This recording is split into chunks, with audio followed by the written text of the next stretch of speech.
So welcome back to the last lecture of module 1, which is lecture 30 of financial mathematics for actuaries. What we are aiming to do today is we will give you a brief review of module 1 with a short theory quiz to check your conceptual mastery. Once we have done this, we will understand and reiterate again that interest theory and annuities are covered so far. Therefore, whenever you are trying to attempt any question, you have to focus on your reasoning and notation. You cannot merely recall the formula. Okay, you are supposed to understand the weak points that will surface in this problem solving session. Therefore, we have designed this particular session categorically as I will first put a question, give you a time of 90 seconds for attempting the question, and after attempting the question we will debug the common errors that any of you might have done. Once we have done this, you will have a good understanding of what you are capable of right now. I recommend you to keep the formula sheet closed for your first attempt and simulate the exam FM conditions. After answering the question, I suggest you put yourself for every question in one of these categories. You are confident of solving the question, you are unsure about solving the question, finally you were able to converge, or you completely guessed the answer. Okay. So, the self-pacing rule that you have to follow is do not spend more than 60 to 90 seconds before we discuss. Okay. And now I will first briefly review the concepts that we have covered in our so far, that is this pyramid. So, this pyramid is very interesting. What you have at the bottom forms the baseline. So, these are a normal notions of interest rate, discount rate and force of interest. Interest rate is actually helping us to calculate the future value of money. Discount rate you can travel backwards, and delta is the continuous interest that is paid. After that, based on this theory, what we did is we developed the theory of annuities, where normal A is annuity immediate, A double dot is annuity due. Okay, so and you also know annuity immediate is paid immediately at the end of the period. Annuity due is paid at the beginning of the period. Then comes continuous annuity, where annuity is paid on a continuously basis. Based on this theory that we have developed, or the geometry of annuities, we developed a theory of varying annuities, where we saw increasing annuity and decreasing annuities. When we looked at increasing annuities and decreasing annuities, we actually mapped some of them to a level annuity, right? And therefore, it suffices to talk about increasing annuities, and increasing annuities can come in four forms. First, you have IA, then you have IA bar, after that you have I bar A bar, and then you have I bar A. So, all these four forms are important, in which how the payment is done and how the interest rate is accumulating, that is what matters. Wherever you come up with a bar symbol, you are actually looking at continuous payment stream or continuous income stream. Whenever you are looking things are without bar, you are looking at payments at the end of the period. Okay. So, if these are important concepts. So, here are few pointers which will help you to identify your weak spots. You can actually check, given I, can you convert it into D or delta quickly? Then in terms of annuity, do you know which annuity will pay larger and why? That is, you have to look at the timings of the payments while solving the problems. Another thing that is very important is, can you manipulate increasing and decreasing annuities by cash flow pairing? Hmm. And then you are looking at continuous models, then you are essentially looking at integrals. All other calculations are still the same for present value calculation. So now is the time to test your weak points with short conceptual questions. So we are essentially following a three-step format. First, we will give you or show a conceptual question to you, where in most of the cases 4 options will be revealed to you. We will encourage you to think for first 30 minutes. It's a silent think time. So in the silent think time, we will run a counter of 90 seconds. You will actually understand what the question is asking. Okay, is it asking for understanding of definition, or is it asking for some algebra to be done, or is it asking for something more than that, notation, any confusion, any wrong inequality, any series condition. All those things are very important. So you have to catch, if you are solving a problem, you have to catch your systematic errors. Once you understand what is your systematic error, again in next 30 seconds you try to solve this problem. If you have guessed the answer, you must explain why other options are wrong. Always remember that multiple choice is about eliminating distractors using principles, not merely by guessing. Therefore, you answer the question, and in last 30 seconds that are remaining, you try to get one test case or simple sanity check which will help you to be confident about the answer. So you can divide these 90 seconds into streams of 30 seconds each. First 30 seconds, just think about the problem, whether all definitions are clear, all notations are clear, and all your assumptions are okay. In next 30 seconds, you actually attempt the question using the memory recall trick, which is some formula with correct notation, and then just do the algebra, and in final 30 seconds do the sanity check on your answer. This is very important for you to be able to solve any question in 90 seconds. So let's begin our journey, and you check your all the formulas, go through all formulas, check your readiness, and we will move to question 1. Let us begin with question 1. This is the question about the hierarchy of value. So the normal question is concept check, which is which of the following statements is false for I greater than 0. When interest rate is greater than 0, which of the following statements is false? Just we will give you 90 seconds, after which you have to debug your answer with me.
Welcome back.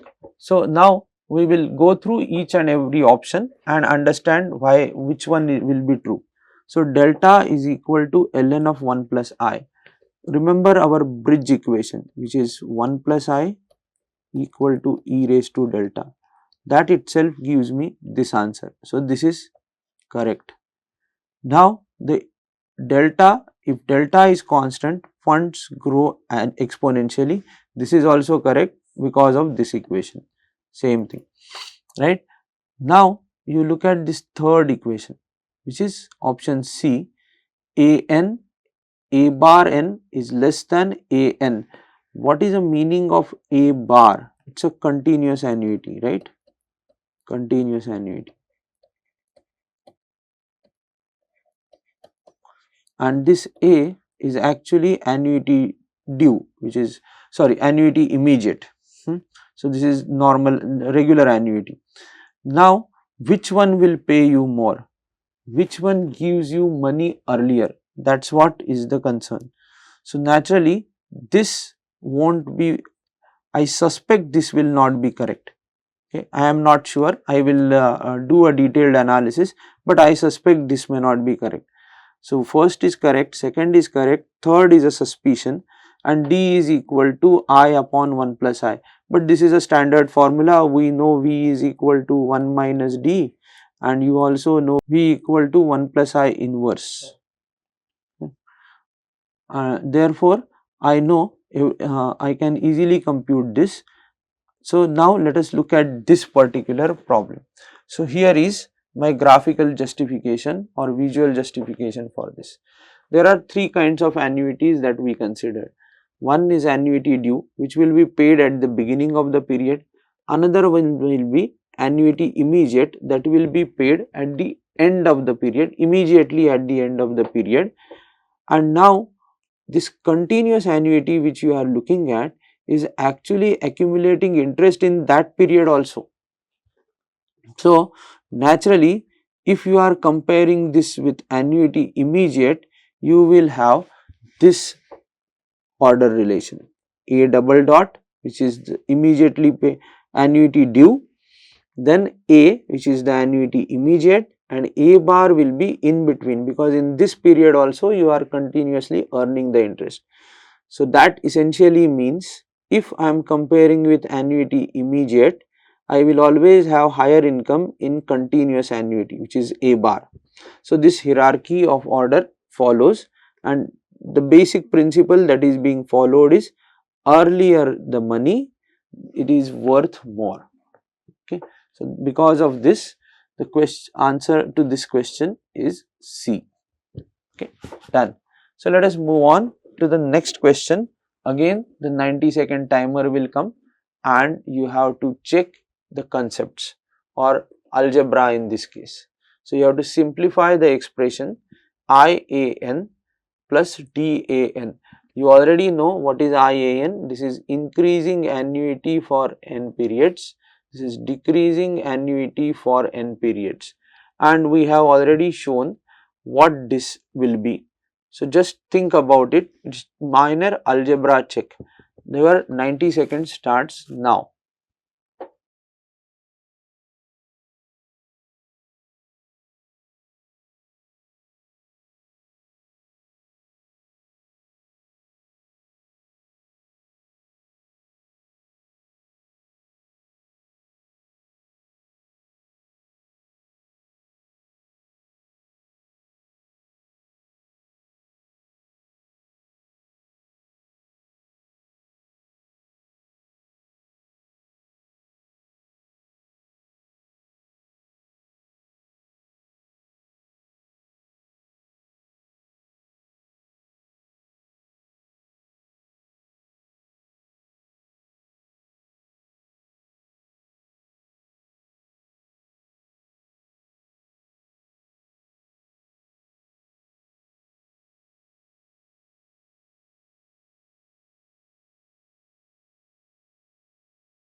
So here I recommend not to indulge in the options, but to use your common logic. So here is the logic, very clear logic, where you are looking at year 1, the increasing annuity pays 1 and decreasing annuity pays n at the end of year 1. So the sum that is being paid is n plus 1. Similarly, year 2, increasing annuity pays 2, decreasing annuity pays n minus 1. Again, if you take the sum is n plus 1. So essentially, at every period, end of every period, you are essentially paying n plus 1 if you are looking at IA n plus DA n, right. So you are essentially paying n plus 1, and how it is accumulating? It is accumulating the annuity, so that will be AN. So you are essentially creating a level annuity of amount n plus 1. So therefore your answer will be n plus 1 AN, which in our case is the answer option B. All other options are wrong, right. Okay, let us move on to the third question, and again that 90-second timer will start ticking. Here we are essentially making you aware of the alerting you of the trap which typically follows if you are doing calculation in a hurried manner. So you want to value a perpetuity that grows at the rate k. The interest rate is I. Under what conditions the present value is infinite? So what you are asked is to find a order relation between k and I. So now pause the video, indulge in thinking what kind of relations we studied in our lectures and where the formulas are available, and then come and solve this problem. Okay, your 90-second timer starts now.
So let us begin.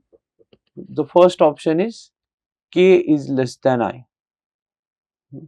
Can k be less than I, or can k be equal to I, or k greater than or equal to I, or k equal to 0? So now in order to analyze these formulae or these relationships, we have to remember one crucial relationship which we developed while deriving some formula. It's the ratio 1 plus k upon 1 plus I. And now using that ratio, we have actually defined two golden rules. One for formula k not equal to I, which essentially means the value of the money is growing, uh, or the value of the money is depreciating at the rate k, money grows at k, and then the interest that you are accumulating is I. So in this case, the present value calculation is simply the first payment into the money, the value of the money or the buying power that is growing here upon the interest that you are accumulating, and that gives me this formulation. Now in this case, in order to have a finite entry in this particular formulation, you always need a condition I should be greater than k. Okay. So if I should be greater than k, that means k less than I, that is the condition that that should always be valid.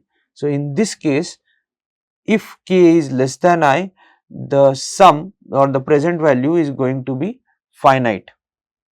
What if k is greater than or equal to I?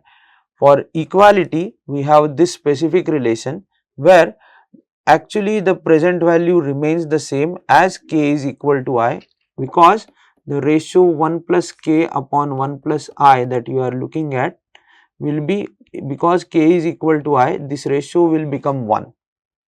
Okay. So this formula will definitely not work, but if you look at the algebra that we derived in last few lectures, then you are essentially having the same present value for all the time periods, which is equivalent to 1 upon 1 plus I, and then every time you are depositing that amount. So over n periods you have deposited n into 1 upon 1 plus I, so that payment number 1 is actually stagnant. Therefore this formula is this, and therefore this present value will go to infinity as n tends to infinity. So k is equal to I is also infinite, and k less than I is finite. Therefore the thing that remains, that is k greater than I, is also going to have infinity value. Therefore the correct answer will be k greater than or equal to I. There is no other answer that is possible. Okay. Let us move on to the next problem, which is question number 4, and it is essentially a symbol decoding. We have, as I mentioned, there are 4 symbols. One is IA, another one is I bar A, second one is I A bar, and the third one is I bar A bar. So I am essentially asking you to decode all these symbols and choose appropriate options. Think about it properly, and then we will come back and discuss. Your 90 seconds starts now.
So let us understand all these payments. So first I will go to option D. Payments are paid at the end of the year, where everything is done in discrete time zones. So it's simple, IA. So this doesn't correspond to I bar A bar. Payments of T at a continuous rate paid at the end of the year. So this continuous rate is active on I. So it's I bar A. Payment of T continuous rate paid continuously, both are continuous, therefore it's I bar A bar. and payments of 1, 2, 3 paid continuously is I A bar. So, our correct option will be this one, option B, which is I bar A bar of n. So, I will give you a small decoding ring which will enable you to do all these things in one go. So, here bar on I, which is I bar, is continuous increase. You have a smooth ramp function ft equal to t. Bar on A is continuous payment paid at interval dt. So, option A would be I A bar, which is the hybrid setup that we have discussed in the last class, and I bar A bar is the continuous setup that also we discussed in the last class. So, this way you can decode any increasing annuity problem or any kind of increasing or decreasing annuity problems. That's all. So, let us now move on to the next problem, which is related to integration. So, it is an integration challenge where you are supposed to solve a problem where a payment of stream which has rate of payment rho t equal to e raised to 0.002 t for 10 years and the force of interest delta is 0.05. You need to calculate the present value. Your 90-second timer starts now.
Okay, so as I mentioned earlier, it's a very simple problem. You just need to identify the proper terms.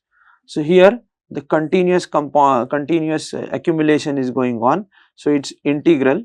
So integral over what period? Integral, it's 10 years. So it's 0 to 10. Now how is the rate of payment going on? It's this. So it will be rho t multiplied by, you have to do the discounting over the periods. So, that will be v raised to t dt.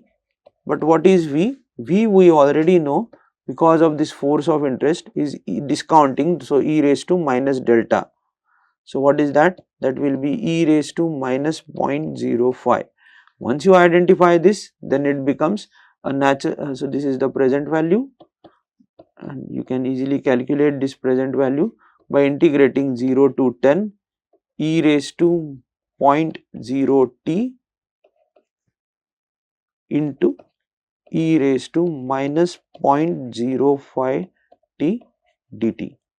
Once if you evaluate this integral, the answer is straightforward. So, let us do that now for evaluation of this integral. So, one is the growth rate, another one is the discount rate. So, you merge both of them and then you get e raised to minus 0.03 t. You already know how to evaluate this. So, this result will be net force of interest delta prime equal to 3% and you can easily integrate this. The answer will come out to be this, e raised to minus 0.03 into 10 upon 0.03, which is 8.639. Therefore, we have solved the problem. So, this is the net force shortcut. Hmm? And this is exactly what the A bar 10 is evaluated at net force of delta equal to 3%. Done. So, we have actually completed our module 1 and you have completed all mathematical foundations required to study financial markets. Therefore, I will in the next class Pramod Naik will take over and he will apply these tools which we have discussed to loans, amortization schedules, bonds, pricing and yield curves and ALM duration and immunization. So, with all these you are ready to step onto module 2 and congratulations for completing module 1. Thank you.